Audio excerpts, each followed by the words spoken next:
نحمده ونصلي على رسوله الكريم أما بعد فأعوذ بالله من الشيطان الرجيم بسم الله الرحمن الرحيم رب اشرح لي صدري ويسر لي أمري واحلل عقدة من لساني يفقه قولي واجعل لي وزيرا من أهلي. Assalamu alaikum wa rahmatullah wa barakatuh. As you all know, we are doing Suratul kahaf, and with the help of Allah we are on ayah number 17. Let's begin, inshallah. وَتَرَى الشَّمْسَ إِذَا طَلَعَتْ. And if you had been there, you would see the sun when it rose. طَلَعَتْ is from طَلَعَ, طَالَام عَين. طَلَعَ means tulu, when sun ascends, when it comes out, when it rises. So Allah subhanahu wa ta'ala wants us to imagine here. He wants us to reflect on the scene, what was seen in the cave. And in the Quran you'll read many times Allah subhanahu wa ta'ala wants us to imagine and reflect on it. So next Allah subhanahu wa ta'ala says تَزَاوَنُوا عَنْ كَهَفِهِمْ ذَاتَ الْيَمِينِ, inclining away from their cave on the right. That you imagine if you would see the sun when it rose on them, it would incline away from their cave. Sun wouldn't give them direct sunlight. And many scholars say that it could be because of the structural position of the cave. It could face south or north, therefore sunlight wasn't coming inside directly. But it could be anything, as Allah subhanahu wa ta'ala says further in the ayah, ذَلِكَ مِنْ آيَاتِ اللَّهِ. This is one of the signs of Allah subhanahu wa ta'ala. So sun wasn't touching their bodies, the sunlight wouldn't touch their bodies when they were sleeping. And tazawaru means declining, means bending. So sunlight would bend, it wouldn't come direct inside. Maybe it was going somewhere on the wall and it was reflecting on them. They were not getting it directly. So ذَلِكَ مِنْ آيَاتِ اللَّهِ has many possibilities. It could be that Allah subhanahu wa ta'ala ordered the sun differently, or it would have been that the barrier would have been made in between some of the rays, between the sun and the rays of it, so that they are not getting the direct heat. It could be something that some of the rays were removed so that they are not touching their bodies. There are so many possibilities. Allah subhanahu wa ta'ala helped them in exceptional ways, in extraordinary powerful ways, because they were the servant of Allah subhanahu wa ta'ala who called upon Allah and Allah helped them.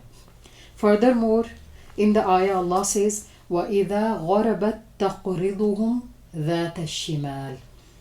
And when it set, turning away from them to the left. تَغْرُبُ غَرَبَتْ is from غَرَبَ, غَيْن, را, ba. غَرَبَ means when sun would set, when it would descend, and غُروب is the place where sun disappears, where sun is gone. We say in Urdu, Suraj ghuroob ho gaya, and that's it. And you see here that many scholars say that sun would give them direct sunlight here when it would set, but it would leave straight away. They were not, it wouldn't stay there for long, so they are not harmed. So Allah subhanahu wa ta'ala could do anything, as I mentioned in the last ayah. He is in Allah ala kulli shayin qadir. He has qudrat, he has power over everything. And those were the special people. They are being mentioned in Quran. So there are so many possibilities that Allah subhanahu wa ta'ala must have gone out of his way to help them. And all these arrangements were made to stabilize traces of life and to manage and balance the effects of heat, cold, and wind inside the cave. As Allah says in the ayah, وَهُمْ فِي فَجْوَةٍ مِّنْ, while they lay in the midst of the cave.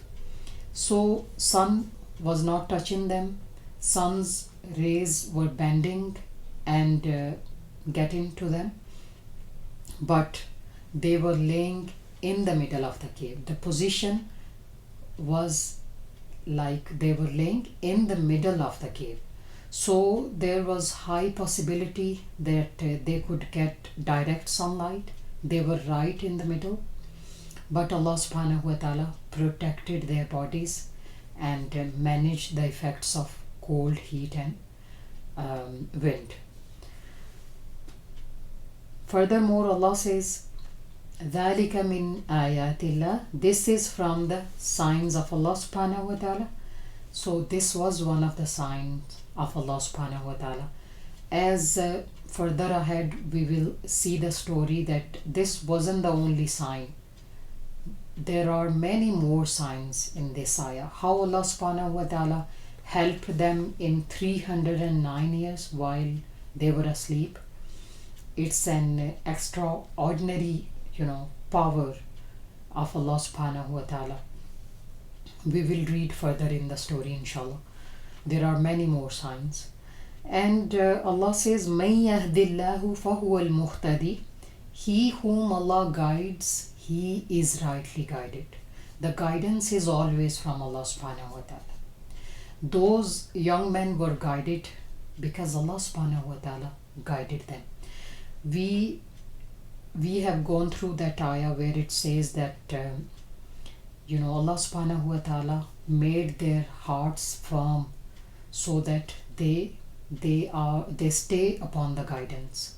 So Allah subhanahu wa ta'ala helped them throughout. He guided them to this certain cave who had exceptional structural position. Therefore they were not harmed by the sun or by the other effects of weather. مَن يَهْدِ اللَّهُ فَهُوَ الْمُهْتَدِي, he whom Allah guides, he is rightly guided. Anyone else in their nation was not guided. They were misguided people. They were misled by their king, and they chose the benefits of this life. Therefore they were misguided. These young men, they stayed on the faith, they stayed on the right path, they sought the help of Allah subhanahu wa ta'ala. They had no fear of their people or the king. They stayed upon Tawheed. They realized that their Iman is precious.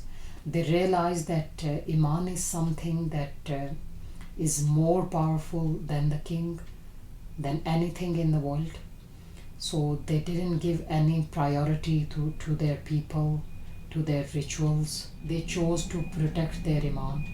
مَن يَهْدِ اللَّهُ فَهُوَ الْمُهْتَدِي, he whom Allah guides, he is rightly guided. Guidance is always from Allah subhanahu wa ta'ala. We can't say that we are rightly guided or we are on the straight path. We always need the help of Allah subhanahu wa ta'ala. We need to make constant dua that may Allah subhanahu wa ta'ala help us to stay on the right path, and it's always from Him. The ability, the power of doing good, the ability of power to stay on the right path is always from Allah subhanahu wa ta'ala.